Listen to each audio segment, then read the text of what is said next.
ঈশ্বর আসলে কে? সংসারের বেশিরভাগ মানুষের কাছে ঈশ্বর হলেন এই সংসারের রচয়িতা, পালনকর্তা। কারোর কাছে উনি জ্ঞাতা, কারোর কাছে উনি হলেন আস্থার প্রতীক, আবার কারোর জন্য শুধুমাত্র অন্ধ বিশ্বাস। কিন্তু এই ঈশ্বর কি কোনো শরীর, নাকি একটা বোধ, নাকি শুধুই শ্রদ্ধা? ঈশ্বর হলেন তিনি যিনি হলেন আপনার ইষ্ট। সেই জন্যই তো গুরু, মাতা, পিতা এনাদেরও ঈশ্বরই বলা হয়েছে। যাদেরকে আমরা ঈশ্বর বলে মনে করি, যারা আমাদের ইষ্ট, তারা আমাদের একটি পথ দেখান, একটি দিকে চালিত করেন। সেই পথে চলে আপনি শুভ কর্ম করতে পারেন। আর যখন কোনো ব্যক্তি তার ঈশ্বরের আদেশ পালন করেন, তখন সে নিজে থেকেই শুভ পথে অগ্রসর হয়ে যান। বেশ কয়েকজন মানুষ ঈশ্বরের ওপর আস্থা রাখেন এবং ভাবেন যে অনুচিত কোনো কাজ করা উচিত নয়, ঈশ্বর দেখছেন। ওনারা ভয় পান যে কোনো অনুচিত কর্ম করলে কে জানে তার পরিণাম কি হবে। এমন অনেক ব্যক্তি রয়েছেন যারা ঈশ্বরকে বিশ্বাস করেন এবং জানেন যে ঈশ্বর তাদেরকে দেখছেন, তাই যে যে শুভ কর্ম ওনারা করেছেন তার ফল তারা অবশ্যই পাবেন। এবার আপনি ভয় পেয়ে ঈশ্বরকে বিশ্বাস করবেন, নাকি বিশ্বাসের দ্বারা ঈশ্বরকে বিশ্বাস করবেন, সেই সিদ্ধান্ত আপনারই। কিন্তু হ্যাঁ, যদি আপনার মনে ঈশ্বরের জন্য কোনো স্থান থাকে, যদি আপনার কোনো ইষ্ট থাকেন, যদি আপনি কাউকে ঈশ্বর মনে করেন, যার প্রত্যেক আদেশ আপনি পালন করে থাকেন, তাহলে বলি ঈশ্বর কখনো আপনাকে অনুচিত পথে চালিত করবেন না। আসুন আমার সাথে ভালোবেসে বলুন, রাধা রাধা।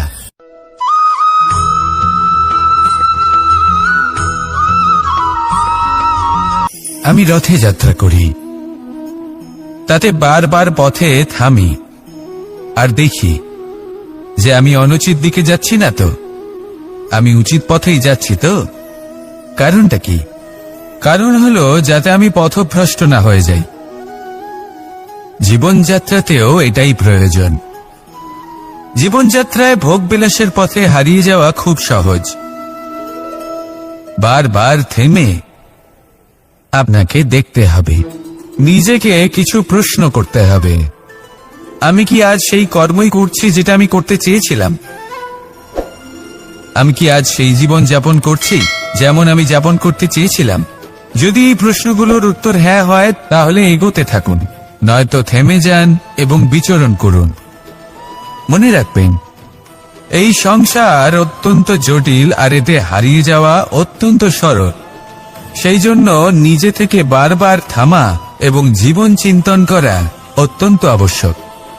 তাহলে সেটাই করুন আর আমার সাথে ভালোবেসে বলুন, রাধা রাধা।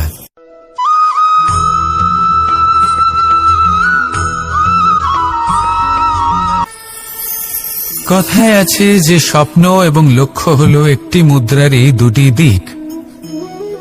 যতক্ষণ না স্বপ্ন দেখছেন, ততক্ষণ বুঝবেন কি করে আপনার লক্ষ্য কি? স্বপ্ন দেখে যদি নিজের লক্ষ্য বুঝতে পারেন, সেটা পেতে চান, তবেই সেটা লাভ করতে পারবেন। কিন্তু স্বপ্ন এবং লক্ষ্য এই দুইয়ের মধ্যে একটা ভারসাম্য রয়েছে, যেটা বজায় রাখা প্রয়োজনীয়। একে আমরা বলে থাকি পরিশ্রম। দেখুন, যদি আপনি স্বপ্ন দেখতে চান, তাহলে পরিশ্রম ত্যাগ করে নিদ্রা লাভ প্রয়োজন। কিন্তু যদি আপনি লক্ষ্য লাভ করতে চান, তাহলে আপনাকে নিদ্রা ত্যাগ করে পরিশ্রম করতে হবে। তাই আলস্য ত্যাগ করুন এবং সিদ্ধান্ত নিন যে আপনি কি চান। আপনার জীবনের এই তুলাদণ্ডে স্বপ্নের পাল্লা ভারী হওয়া প্রয়োজন নাকি লক্ষ্যের? আমার মতে এই দুইয়ের মধ্যে যদি ভারসাম্য বজায় রাখেন, তবে পথ নিজে থেকেই সামনে আসবে। শুধু সেই পথে অগ্রসর হতে থাকুন এবং আমার সাথে ভালোবেসে বলুন, রাধা রাধা।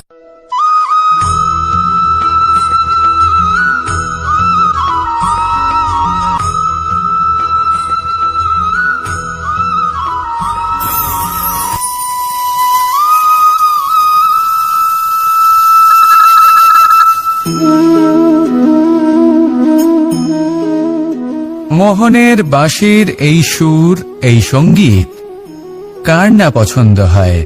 সবারই খুব ভালো লাগে। এবার এই সুর আসে কোথা থেকে? কেউ বলবেন কৃষ্ণের হৃদয় থেকে। সত্য কথা, এই সুর হৃদয় থেকে নির্গত হয় এবং প্রকট হয় এই বাঁশি থেকে। এই বাঁশিটাকে দেখুন, এই ছিদ্রগুলি দেখুন, প্রত্যেকটা সুর থেকে নিজস্ব একটা স্বর নির্গত হয়। এবার যে ব্যক্তি এই সমস্ত সুর এবং স্বর বুঝতে পারেন, এতে নিপুণ, তিনি এই বাঁশির দ্বারা যে সুর নির্গত করবেন তা তো মধুর অবশ্যই হবে। এবার জীবনের সাথেও কিছুটা এরকমই ঘটে। জীবনের কিছু নীতি থাকে, অর্থ, কুটুম্ব এবং আধ্যাত্মিক। যদি জীবনের প্রত্যেকটা মুহূর্ত সুখময় হয় এরকম আপনি চান, তাহলে এই তিনটি নীতিতে আপনাকে নিপুণ হতে হবে। কোনো একটি বিশেষ নীতির প্রতি যদি আপনি বেশি ঝুঁকে পড়েন, তাহলে বাকি দুই নীতি থেকে যা সুখ লাভ করা সম্ভব তা পারবেন না। ধন অর্জন করতে হবে পরিবারের জন্য, পরিবারের সুখ মনের শান্তির জন্য, মনে শান্তির প্রয়োজন মনের শুদ্ধতার জন্য। যখন এই মন শুদ্ধ হবে, জীবন শুদ্ধ হবে, পবিত্র হবে, সুন্দর হবে এবং ভালোবেসে বলবে রাধা রাধা।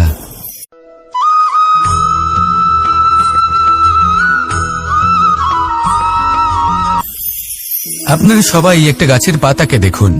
যতক্ষণ পর্যন্ত গাছের সাথে, মানে গাছের ডালের সাথে জুড়ে থাকে, সে সবুজ থাকে, বাতাসের সাথে সে নড়তে থাকে। যতক্ষণ পর্যন্ত ও সূর্য থেকে পাওয়া রশ্মির শক্তি গাছে পৌঁছে দেয়, ততক্ষণ ও ডালের সাথে যুক্ত থাকে। কিন্তু যখন সেই পাতা শুকিয়ে যায়, তখন তার কোনো গুরুত্ব থাকে না। সেই পাতা গাছের ডালে এবং বৃক্ষের কাছে বোঝা হয়ে থেকে যায়। এবং এমন এক সময় আসে যখন সেই ডালটি শুকনো সেই পাতাকে পরিত্যাগ করে। এটাই আমরা এই প্রকৃতিতে দেখি এবং এটাই হলো সত্য। আর এটাই আমাদের জীবনে খুব বড় একটা শিক্ষা। যদি আপনিও নিজের জীবনে নিজের আপনজনদের কাছে বোঝা স্বরূপ হয়ে দাঁড়ান, তাহলে তারা আপনাকে যতই ভালোবাসুক না কেন, ওনারা যদি নাও চান, তাহলেও এমন এক দিন আসবে যখন আপনার আপনজন আপনাকে পরিত্যাগ করবে। সেই জন্য সবসময় আত্মনির্ভর হয়ে ওঠার চেষ্টা করুন, নিরন্তর পরিশ্রম করতে থাকুন, কারোর উপর বোঝা হয়ে থাকবেন না, বরং তার সাথে মিলে দায়িত্ব পালন করুন। এমনটা করবেন, তাহলে আপনার সম্মানও বজায় থাকবে এবং সম্পর্কের মধ্যে আপনার মূল্যও বজায় থাকবে। আসুন আর আমার সাথে ভালোবেসে বলুন রাধা রাধা।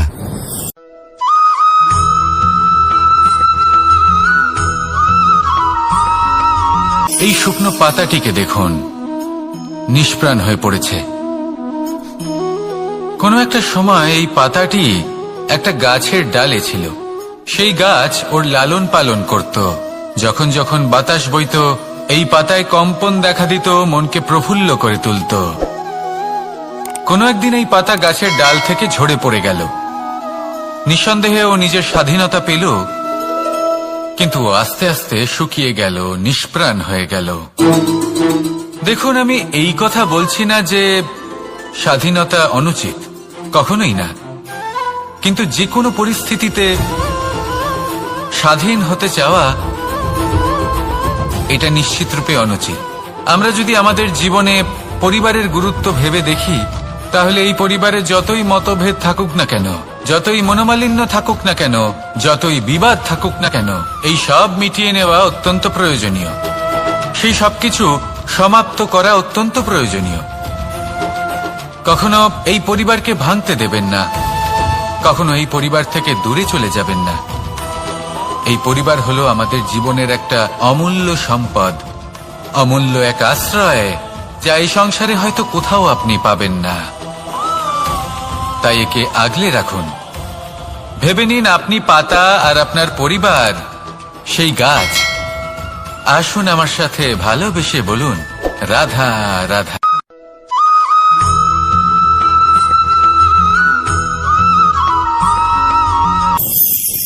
প্রেম 2.5 অক্ষর, মাত্র 2.5 অক্ষরের এই শব্দ প্রেম, এর মধ্যে ত্রিলোকের এবং সমগ্র ব্রহ্মাণ্ডের বীজ নিহিত আছে। এমন কি আছে যা এই প্রেম করতে পারে না? যেখানে শক্তি এবং বিদ্যা প্রয়োগ করে আপনি কিছুই করতে পারবেন না, সেটাও প্রেম দ্বারা অর্জন করা সম্ভব। প্রেম চাইলে পাথরেও ফুল ফোটাতে পারে। প্রেম চাইলে ন্যাড়া পাহাড়ের বুক চিরে নদীপথ তৈরি করতে পারে। চাইলে নিরক্ষর ব্যক্তিকে সংসারের শ্রেষ্ঠ জ্ঞানী করে তুলতে পারে। শুধুমাত্র এই প্রেমের জন্য সবার দুষ্টু কানাই ঘনশ্যাম হয়ে উঠেছিল। শুধুমাত্র এই প্রেমের টানেই ত্রিলোকের স্বামী দ্বারকাধীশ নির্ধন সুদামার পদসেবাও করেছিলেন। এই প্রেম হলো সংসারের সবথেকে বড় শক্তি। এই সংসারের আধার হলো প্রেম। এমন কিচ্ছু নেই যা এই প্রেমের পক্ষে সম্ভব নয়। যেখানে বিদ্যা এবং শক্তি সাহায্য করতে পারে না, সেখানে এই প্রেম আপনাকে জয়ী করে দিতে পারে। তাহলে আসুন আর আমার সাথে ভালোবেসে বলুন, রাধা রাধা।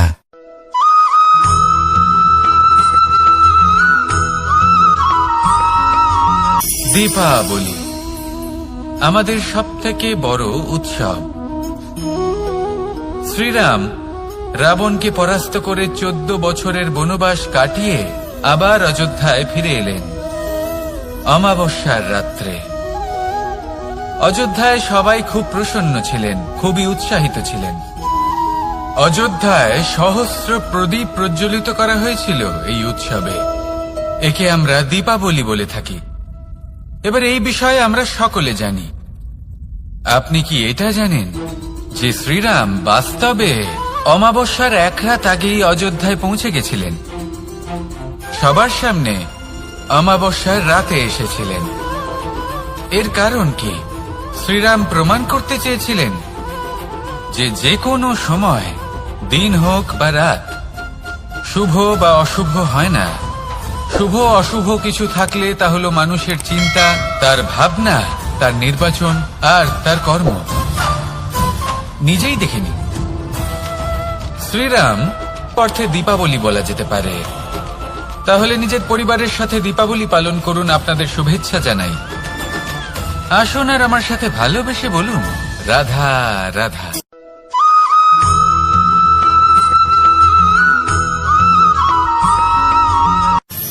মানুষের এই জীবন, মানুষ জন্ম নেয়, একটা নির্দিষ্ট সময়ের পরে এই সংসার ত্যাগ করে চলেও যায়। এবার শুধু এটাই আবশ্যক নয় যে এই জীবনকালকে আপনি যাপন করবেন, শুধু এটাই গুরুত্বপূর্ণ নয়। আবশ্যক এবং গুরুত্বপূর্ণ হলো এটা যে এই জীবনকালে আপনি এমন কিছু করেন যাতে এই সংসারের মঙ্গল হয়, যাতে এই সংসার আপনাকে মনে রাখে, আপনার থেকে প্রেরিত হয়, আপনার মতো হতে চায়। প্রত্যেক বছর আপনার জন্মতিথির অপেক্ষা করে, এমন ভাবে আপনার জন্মদিন পালন করে যাতে সেটা মহোৎসবের আকার ধারণ করে। এবার এই জন্মদিন এমনি এমনি মহোৎসবে পরিণত হয় না। তখন হয় না যখন কোনো ব্যক্তি রাজার রূপে বা কোনো গোয়ালার রূপে জন্মগ্রহণ করে। তখন পরিণত হয় যখন একজন মানুষ জন্মগ্রহণের পরে এই সংসারকে কোনো শিক্ষা দিয়ে যান। কিভাবে একজন মানুষ গোয়ালা থেকে রাজা হতে পারে, কিভাবে একজন মানুষ অসত্য থেকে সত্যের পথে চলতে শুরু করেন, অধর্ম থেকে ধর্মের পথে চালিত হতে পারেন, কিভাবে অন্ধকার থেকে প্রকাশের দিকে যেতে পারেন, কিভাবে নিজের আত্মাকে পরমাত্মার সাথে মিলিত করতে পারেন। তা সে রামনবমী হোক বা জন্মাষ্টমী হোক, তাদের জীবনের সাথে জড়িত প্রত্যেক মুহূর্ত একটা পরবের আকার ধারণ করে। তাহলে আপনিও এইভাবে নিজের জীবন যাপন করতে থাকুন। এই সংসারে শুধু ভালোবাসা বিতরণ করুন, কিছুটা এমন ভাবে বিতরণ করুন যাতে আপনি এই সংসার থেকে চলে যাওয়ার পরেও এই সংসারে আপনি শুধুই ভালোবাসা বিতরণ করতে পারেন। যদি আপনি এরকম করেন, সংসারকে প্রেরণা দেন, তাহলে আপনার জীবনও রাধা কৃষ্ণের প্রেমের মতোই অলৌকিক এবং দৈব হয়ে উঠবে। আসুন আর আমার সাথে ভালোবেসে বলুন, রাধা রাধা।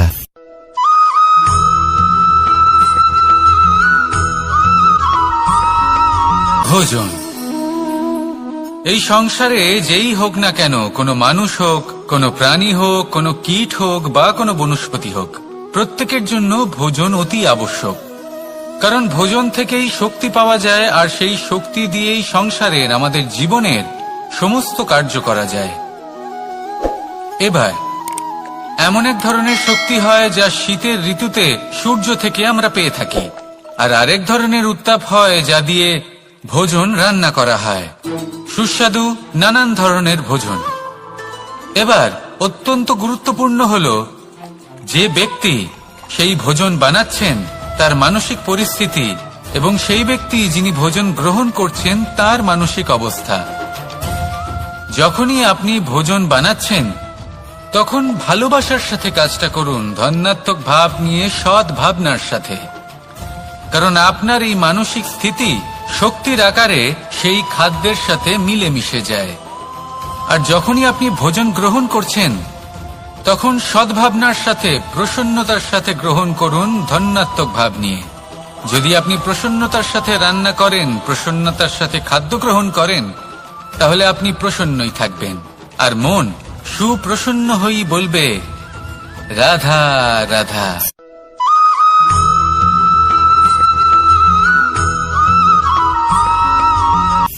কথায় আছে সংসারে নাকি সকল রোগের ওষুধ আছে। যদি আপনি নিজের শরীরকে ভালোবাসেন তাহলে ব্যায়াম করুন, যদি নিজের নিঃশ্বাস প্রশ্বাসকে ভালোবাসেন তাহলে প্রাণায়াম করুন, যদি আপনি নিজের আত্মাকে ভালোবাসেন তাহলে ধ্যান করুন, কিন্তু যদি আপনি নিজের জীবনকে, পরমাত্মাকে ভালোবাসেন তাহলে সকলকে ভালোবাসতে থাকুন। এই ভালোবাসা অত্যন্ত গুরুত্বপূর্ণ এবং আবশ্যক। ভালোবাসার থেকে ভালো না কোনো ওষুধ আছে, না আছে কোনো আসন। এর থেকে ভালো না কোনো ব্যায়াম আছে, আর না কোনো প্রাণায়াম। এই ভালোবাসা বড় বড় সমস্যারও সমাধান করতে পারে। ভালোবাসা বড় বড় বিপদকে আপনার থেকে দূর করতে পারে। এই ভালোবাসাই আপনাকে জীবনে বাঁচতে শেখায়, কারণ ভালোবাসাই হলো জীবনের আসল সত্য। তাহলে আসুন আর আমার সাথে ভালোবেসে বলুন রাধা রাধা।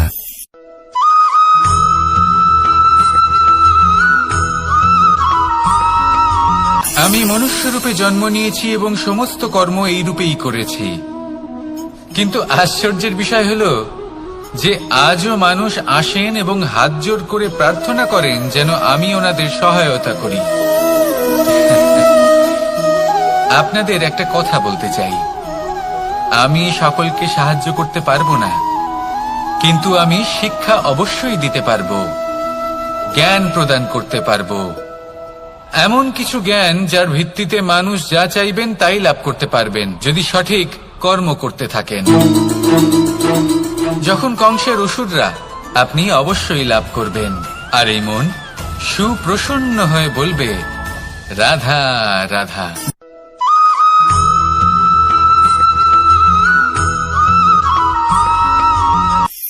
অর্থ, দ্বিতীয় পুরুষার্থ।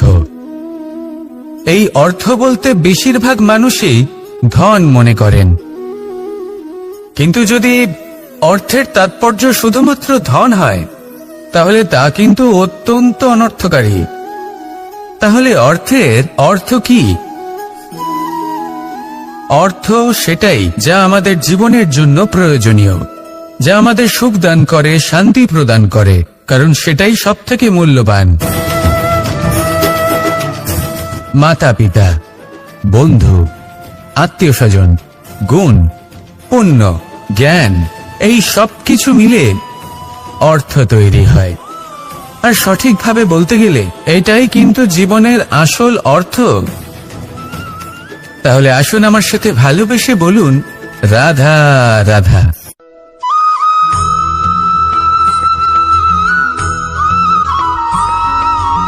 সুখ, দুঃখ এবং শক্তি, এই তিন হলো এই সংসারের ত্রিদেবের মতো। আমাদের জীবনে যা কিছু ঘটছে এই তিনটির ভিত্তির উপরেই হচ্ছে। আসলে এই সংসারের একটা নিয়ম আছে, যখনই আপনি কিছু লাভ করেন এই সংসার আপনার পরীক্ষা নেয়। এটা জানার জন্য আপনার পরীক্ষা নেয় যে আপনি যা কিছুই লাভ করেছেন আপনি কি আদৌ সেটার যোগ্য কিনা। ঠিক সেইভাবেই এই সুখ, দুঃখ এবং শক্তি আপনার পরীক্ষা নিয়ে থাকে। যখন সুখ আসে তখন সে আপনার পরীক্ষা নেয় যে আপনার মধ্যে অহংবোধ জাগ্রত হয়নি তো। যদি অহংবোধ চলে আসে তাহলে সুখ সেখানেই সঙ্গ ত্যাগ করে।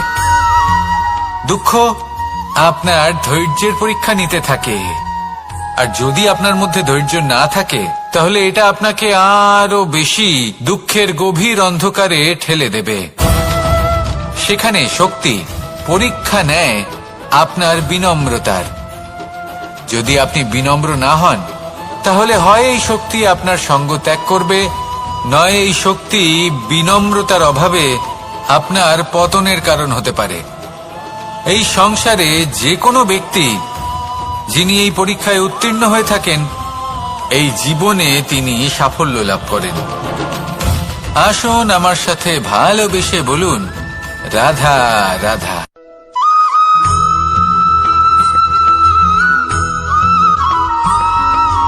দিশা আমাদের পথ প্রদর্শন করে, আর আমরা এই দিশার মধ্যেও পবিত্র অপবিত্র, শুভ অশুভ জিনিস খুঁজে পাই। কিন্তু প্রশ্ন হলো এটাই যে সত্যি কি এই দিশা পবিত্র বা অপবিত্র হয়, শুভ বা অশুভ হয়?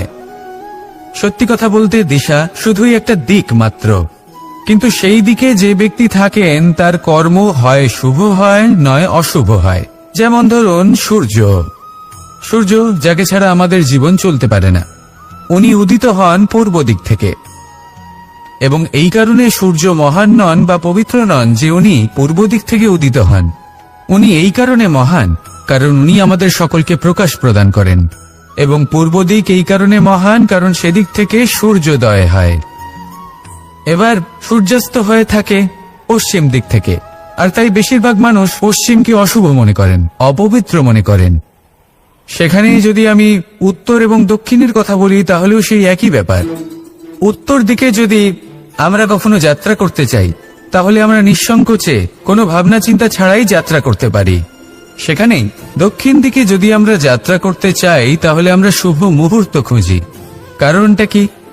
কারণ উত্তর দিকে হিমালয় পর্বত আছে, যেখানে আমরা জড়িবুটি খুঁজে পাই, যেখান থেকে পবিত্র নদী প্রবাহিত হয়। সেখানেই দক্ষিণ দিকে আছে বিশাল নোনা জলের সাগর। এমন একটা স্থানও আছে যেখানে লঙ্কাপতি রাবণ থাকতেন। আর হয়তো এই সকল কর্মের কারণেই আমাদের দৃষ্টিভঙ্গি এমন হয়ে গেছে। তাই আপনার কর্ম সবসময় যথাসম্ভব শ্রেষ্ঠ রাখুন, কারণ আপনার কর্ম শুধু আপনার জন্যই নয়। আপনি যেখানে আছেন, আপনার কুল, আপনার স্থান, আপনার দিশা, এই সবকিছুর ওপর তার প্রভাব পড়বে। তাই সবসময় শুভ কর্ম করুন এবং আমার সাথে ভালোবেসে বলুন, রাধা রাধা।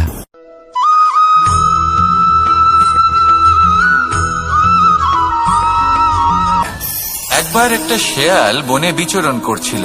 ও একটা ছোট্ট শাবক দেখতে পেল। ও ভাবল, আজ একেই আমি খাবার হিসেবে গ্রহণ করব। আশেপাশে দেখলেও কেউ দেখছে না তো, কেউ ছিল না, আর সেই শাবকের ওপর আক্রমণ করল, যা হলো একটা ঘোর অপরাধ। বনের নিয়ম অনুসারে আপনি কখনোই শাবকের ওপর আক্রমণ করতে পারেন না। তারপর এই খবরটা যখন রাজা সিংহ জানতে পারলেন, সভার আয়োজন করলেন। কিন্তু সেখানে শেয়াল বলল, আমি তো এরকম কিছু করিনি। কিন্তু যদি আপনি এরকম বলেন, কোনো প্রমাণ দিন, এর কোনো সাক্ষী আছে? তখন রাজা সিংহ পেঁচাকে ডেকে পাঠালেন, যে সেই মুহূর্তে বৃক্ষের শাখার ওপর বসেছিল, সে সব কিছু দেখেছিল। পেঁচা সব সত্যি কথা বলল, আর শেয়ালকে মৃত্যুদণ্ড দেয়া হলো। এবার এই কাহিনী আমি আপনাকে কেন শোনালাম? কারণ মানুষও কখনো কখনো এরকম কর্ম করেন যা শিয়াল করেছে। এটা ভাবেন কেউ দেখছে না, যখন আমি অনুচিত কর্ম করতেই পারি। কিন্তু না, আপনি যাই করুন না কেন, কেউ না কেউ অবশ্যই তা দেখছে। কোনো ব্যক্তি না হলেও কোনো প্রাণী, না হলে কোনো যক্ষ বা দেব বা প্রেত। যদি এনারা কেউ না দেখেন, তাহলে ধরিত্রী মাতা দেখেন, যেখানে দাঁড়িয়ে আপনি সেই কর্ম করছেন, তাই না? তাই একটা কথা সবসময় মনে রাখবেন, কে দেখছেন কে দেখছেন না সেই বিষয়ে ভাবা ছেড়ে দিন। এটা খুব সহজ কথা। আপনি যদি উচিত কর্ম করেন, উচিত ফল পাবেন। যদি অনুচিত কর্ম করেন, তাহলে আপনি অনুচিত ফল অবশ্যই পাবেন। সেই জন্য উচিত পথে চলতে থাকুন, উচিত কর্ম করতে থাকুন, আর আমার সাথে ভালোবেসে বলুন রাধা রাধা।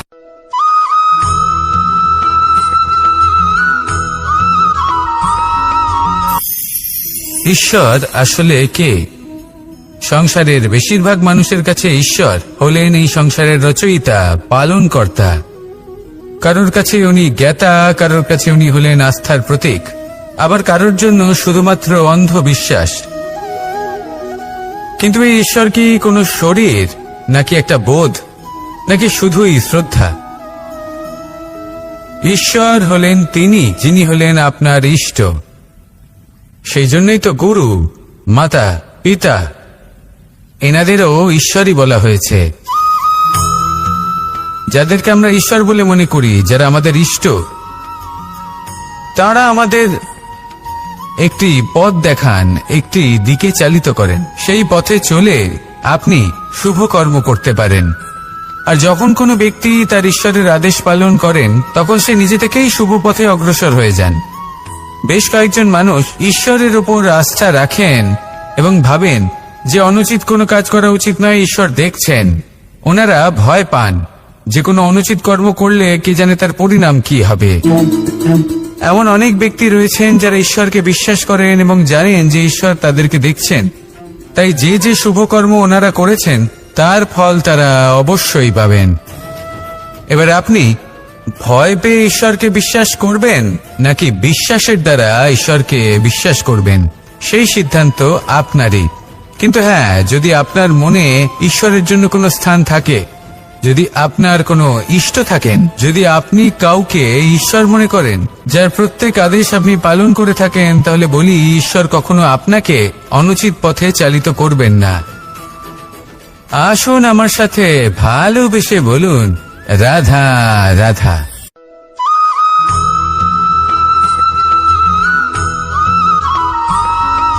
মানুষ যখন এই সংসারে প্রবেশ করে, অর্থাৎ জন্মগ্রহণ করে, তখন নিশ্চিন্তে থাকে, আনন্দে থাকে। কিন্তু যেই মাত্র তার মধ্যে বোধশক্তি আসে, তখন সে চিন্তা করতে শুরু করে। চিন্তা ভবিষ্যতের, সেই সমস্ত বিষয় নিয়ে চিন্তা করে যা ওর হাতে নেই। তারপর বড় হয়, বিবাহ সম্পন্ন হয়, গৃহস্থ জীবন যাপন করে, তারপর আবার চিন্তায় মগ্ন হয়ে যায়। ভাবে এই যে আমার পরিবার, আমি কি ঠিকমতো তার খেয়াল রাখতে পারছি? কাল যখন আমি এই সংসার থেকে চলে যাব, তখন আমার এই পরিবারের দেখাশোনা কে করবে? শেষ পর্যন্ত এই পরিবার তো আমারই উত্তরদায়িত্ব। যাক, আপনাকে একটা প্রশ্ন করি। এই সংসারে আসার পূর্বে আপনি কি এই প্রশ্ন করেছিলেন, এটা ভেবেছিলেন যে আমাকে ছাড়া এই সংসার কিভাবে চলবে? করেননি, তাই তো? তাই আপনার এটা নিয়ে দুশ্চিন্তা করার প্রয়োজন নেই যে আপনি যখন এই সংসার ত্যাগ করে চলে যাবেন তখন কি হবে। আপনি যখন ছিলেন না তখনও এই সংসার চলছিল, আপনি যখন এই সংসার ত্যাগ করবেন তখনও এই সংসার চলতে থাকবে। যদি কোনো বিষয়ের প্রভাব থাকে, তা হলো আপনার আজকের তথা বর্তমানের কর্ম। অর্থাৎ আজ আপনি কি করছেন, কার জন্য মঙ্গল করছেন, কাকে প্রেরণা দিচ্ছেন, কাকে সাহায্য করছেন, কোন উদাহরণ প্রস্তুত করছেন। আপনি এই সংসারে যে ছবি অঙ্কন করবেন, সংসার সেটাই মনে রাখবে। তাহলে শুধু সৎকর্ম করুন, মঙ্গল করতে থাকুন, আর আমার সাথে ভালোবেসে বলুন রাধা রাধা।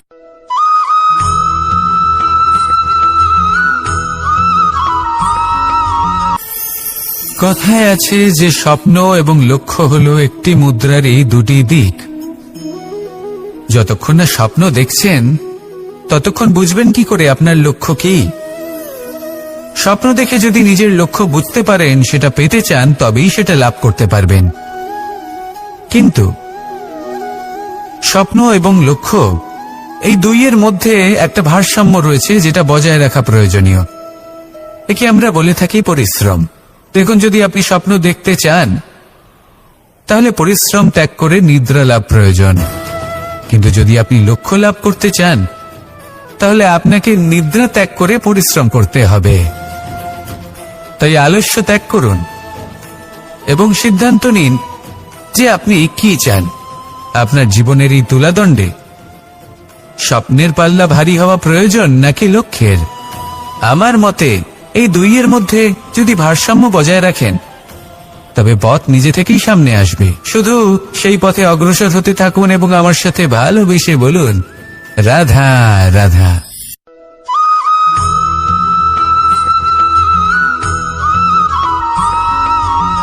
সংসারে আমাদের জীবনে যখন কোনো সুখ বা দুঃখ আসে, তার জন্য আমরা কাউকে না কাউকে অবশ্যই দায়ী করে থাকি, তাই না? এই ব্যক্তি আমাদের সাথে এরকম কাজ করেছেন, তাই আমার সাথে এমন হলো। ওই ব্যক্তি যদি এমনটা না করতেন, তাহলে আজ আমি ওই স্থানে পৌঁছতে পারতাম। সবই আপনার দৃষ্টিভঙ্গির ওপর নির্ভরশীল, আর যদি আপনার দৃষ্টিভঙ্গি এমন হয়, তাহলে তা অনুচিত। সত্যি কথা বলতে, এই সংসারে ভিন্ন ভিন্ন ধরনের মানুষ আছে। এটা আপনার উপর নির্ভর করছে কিভাবে তাদের স্বাগত জানাবেন। একবার ভাবুন, আমি আমার দুটো হাত সামনে নিয়ে এলাম, দুটো মুঠো খুলে দিলাম। দুই প্রকারের মানুষ আসবেন, কিছু না কিছু দিয়ে যাবেন। এই মুঠো যদি আমি বন্ধ করে দিই, তাহলে না কেউ আমাকে কিছু দিতে পারবে, না আমার কিছু যাবে আসবে। নিশ্চয়ই বুঝতে পারছেন এই দুই ধরনের ব্যক্তি কারা এবং তারা কি দিয়ে যান। আমি যদি নিজের মুঠো খুলে দিই, তাহলে কিছু ভালো মানুষ আসবেন, আমাকে আনন্দ, সন্তুষ্টি, জ্ঞান প্রদান করে যাবেন, ভালো অভিজ্ঞতা দিয়ে যাবেন। কোনো খারাপ ব্যক্তি যদি আসেন, তাহলে তিনিও খারাপ অভিজ্ঞতা দেবেন, যার থেকে আমি শিক্ষা লাভ করব। এই সব কিছু আমি লাভ করতে পারি। মুঠো যদি বন্ধ করে রাখি, তাহলে আমি কিছুই পাবো না। দেখুন, এই সংসারে প্রত্যেকের জীবনে এরকম। প্রত্যেকের জীবনে সবকিছুই আছে, ভালো খারাপ দুই মানুষই আছে। ভালো অভিজ্ঞতা আছে, খারাপ অভিজ্ঞতা আছে। নির্ভর করছে আপনার উপর যে আপনি কি করবেন, এনাদের স্বাগত কিভাবে জানাবেন, কার থেকে কি বুঝবেন, কি শিখতে পারবেন, আর কোন দৃষ্টিভঙ্গি নিয়ে অগ্রসর হবেন। এটাই নির্ধারণ করবে যে আপনার জীবন কেমন হবে। আসুন আমার সাথে ভালোবেসে বলুন, রাধা রাধা।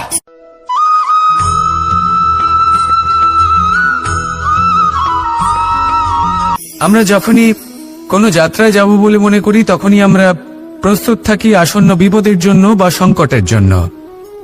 যেমন, যদি আমাদের মনে হয় যে আজকের পরিবেশ খুব ঠান্ডা হবে, তাহলে আমরা গরম বস্ত্র ধারণ করি বা সেটাকে সাথে নিয়ে যাই। যদি মনে হয় যে বৃষ্টি হতে পারে বা বৃষ্টি হয়ে চলেছে, আমরা দেখছি, তাহলে আমরা একটা ছাতা সাথে নিয়ে নিই।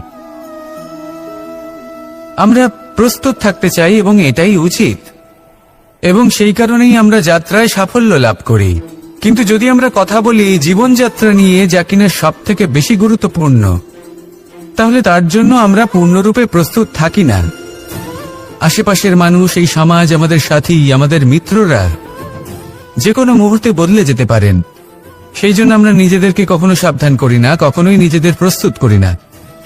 আমাদের এটা কখনোই মনে হয় না যে এরকম হতে পারে, আর সেই কারণেই শেষে গিয়ে আমরা অত্যন্ত দুঃখ পাই। একটা অমূল্য শিক্ষা আছে যেটা আমাদের লাভ করা উচিত। সতর্ক থাকা উচিত। এই জীবনযাত্রার জন্য শুধুমাত্র এই পরিবেশের বিষয়ে তথ্য সংগ্রহ করা বা তাকে অনুমান করা, এটুকু হলেই চলবে না।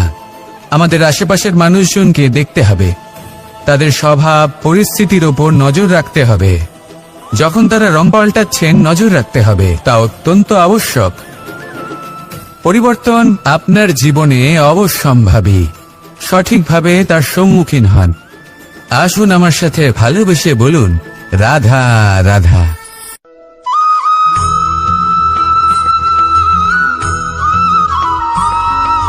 জীবনে যখন কোনো ব্যক্তি নিজের লক্ষ্য প্রাপ্তির জন্য নিরন্তর পরিশ্রম করতে থাকেন, চেষ্টা করতে থাকেন, তখন তিনি কষ্ট অনুভব করেন। কখনো শারীরিক কষ্ট, কখনো মানসিক কষ্ট। এবার উনি এটা ভাবতে থাকেন যে আমি কি উচিত করছি নাকি অনুচিত করছি। কারণ অন্যদিকে এমন একজন ব্যক্তিও আছেন যিনি একদমই পরিশ্রম, চেষ্টা করছেন না। তিনি মদিরা পান করেন, বিলাসিতায় জীবন কাটান, অলস প্রকৃতির হয়ে ওঠেন, নিদ্রাতে বিলীন হয়ে থাকেন আর ভাবেন যে তিনি সুখ লাভ করছেন। কিন্তু এরকম কেন হয়? কারণ যখন আমরা সৎ পথে থাকি, উচিত পথে চলি, লক্ষ্য প্রাপ্ত করার জন্য চেষ্টা করতে থাকি, তখন আমাদের ভেতরে থাকা নেতিবাচক শক্তি এবং পাপ এই দেহকে ত্যাগ করে দেয়। আর এই অনুভূতিটাই আমাদের দুঃখের অনুভূতি দেয়, কষ্ট দেয়। এবার সেখানে যদি আমরা কুপথে চলি, অনুচিত পথে চলতে থাকি, তাহলে আমাদের ভেতরে থাকা পুণ্য এবং ধনাত্মক শক্তি আমাদের দেহ ত্যাগ করে দেয়। আর এই অনুভূতির কারণেই আমরা সুখ অনুভব করি। কিন্তু কখনো ভাববেন যে এই সুখ বেশি সময় পর্যন্ত থাকে না। সেই জন্য সবসময় মনে রাখবেন, যদি আপনি জানেন যে এটাই আপনার লক্ষ্য, এটাই উচিত পথ, শুভ পথ, তাতে নিরন্তরভাবে এগিয়ে যেতে চেষ্টা করতে থাকুন। এই কষ্ট আপনাকে সুখের পরাকাষ্ঠায় কখন পৌঁছে দেবে তা আপনি জানতেই পারবেন না। আসুন আমার সাথে ভালোবেসে বলুন, রাধা রাধা।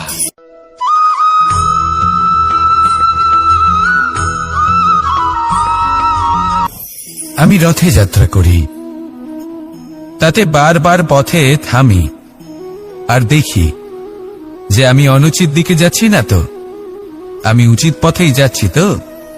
কারণটা কি? কারণ হলো যাতে আমি পথভ্রষ্ট না হয়ে যাই। জীবনযাত্রাতেও এটাই প্রয়োজন। জীবনযাত্রায় ভোগবিলাসের পথে হারিয়ে যাওয়া খুব সহজ। বারবার থেমে আপনাকে দেখতে হবে, নিজেকে কিছু প্রশ্ন করতে হবে। আমি কি আজ সেই কর্মই করছি যেটা আমি করতে চেয়েছিলাম? আমি কি আজ সেই জীবন যাপন করছি যেমন আমি যাপন করতে চেয়েছিলাম? যদি এই প্রশ্নগুলোর উত্তর হ্যাঁ হয়, তাহলে এগোতে থাকুন, নয়তো থেমে যান এবং বিচরণ করুন। মনে রাখবেন, এই সংসার অত্যন্ত জটিল আর এতে হারিয়ে যাওয়া অত্যন্ত সরল। সেই জন্য নিজে থেকে বারবার থামা এবং জীবন চিন্তন করা অত্যন্ত আবশ্যক। তাহলে সেটাই করুন আর আমার সাথে ভালোবেসে বলুন, রাধা রাধা।